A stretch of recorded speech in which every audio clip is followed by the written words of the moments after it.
চট্টগ্রামে সিরিজ নির্ধারণী টি-20তে আয়ারল্যান্ডকে ৮ উইকেটে হারিয়ে ২-১ ব্যবধানে সিরিজ জিতল বাংলাদেশ। টাইগারদের টি-20 বিশ্বকাপের প্রস্তুতি ভালো হয়েছে আয়ারল্যান্ড সিরিজ জিতে। কম্বিনেশন নিয়ে সন্তুষ্ট অধিনায়ক লিটন দাস।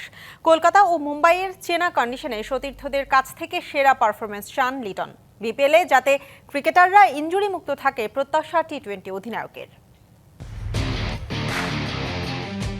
টি-20 দলের নেতৃত্ব পেয়ে বাংলাদেশকে বদলে দিয়েছেন লিটনের অধীনে বড় স্বপ্ন দেখা শুরু করেছে টাইগাররা। আসন্ন বিশ্বকাপেও বাংলাদেশকে নিয়ে প্রত্যাশা বেশি। দলের সবার কাছ থেকে সেরা পারফরমেন্স চান লিটন। এজ এ ক্যাপ্টেন হিসেবে চাবো যে সবাই পারফরমেন্স করুক, ইনফ্যাক্ট আমিও যেন পারফরমেন্স করতে পারি। বাট ওই টাইমটাতে কতখানি সবাই আমরা একত্রিত হয়ে খেলতে পারতেছি, সবার সময়টা ভালো যাচ্ছে কিনা এটার উপর অনেক কিছু ডিপেন্ড করবে এবং সবাই জানে যে তাদের রোল কি। বিশ্বকাপের কম্বিনেশন গুছিয়ে নেওয়ার শেষ সুযোগ ছিল আয়ারল্যান্ড সিরিজে। দল নিয়ে পরীক্ষা নিরীক্ষা হয়েছে অনেক, এর মাঝে সেরা কম্বিনেশন সাজানোর চেষ্টা টাইগারদের। নতুন এবং ফিরে আসা গ্রাহকদের জন্য নগদে চলছে ক্যাশব্যাক সহ প্রতিদিন হাজারো উপহার জেতার সুযোগ। হবে আশা আর ফেরা, সারপ্রাইজ সেরা। এমনকি বিপিএলে যদি কেউ দারুণ পারফর্ম করে সুযোগ আছে বিশ্বকাপ স্কোয়াডে জায়গা পাওয়ার।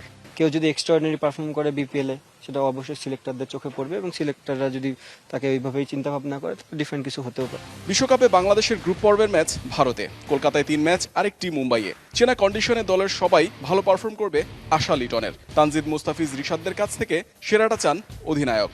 মুস্তাফিজ আমরা দেখে আসতেছি অনেক বছর ধরে, ও আমাদের বাংলাদেশ টিমের জন্য ম্যাচ উইনিং পারফরমেন্স করে। ইনফ্যাক্ট কয়েকদিন ধরে রিশাদও সেম জিনিসটাই করতেছে। আই হোপ যে তারা এই ওয়ার্ল্ড কাপে আমার লাইফটা ইজি করে দিবে এই সেম বোলিংটাই করে। বিপিএলে ক্রিকেটারদের ইনজুরিতে পড়ার ঝুঁকি বেশি। বিশ্বকাপের আগে সবাই যাতে সুস্থ থাকে প্রার্থনা লিটনের। সামনে বিপিএল, সব প্লেয়ারই যে যার ফ্র্যাঞ্চাইজিতে খেলবে।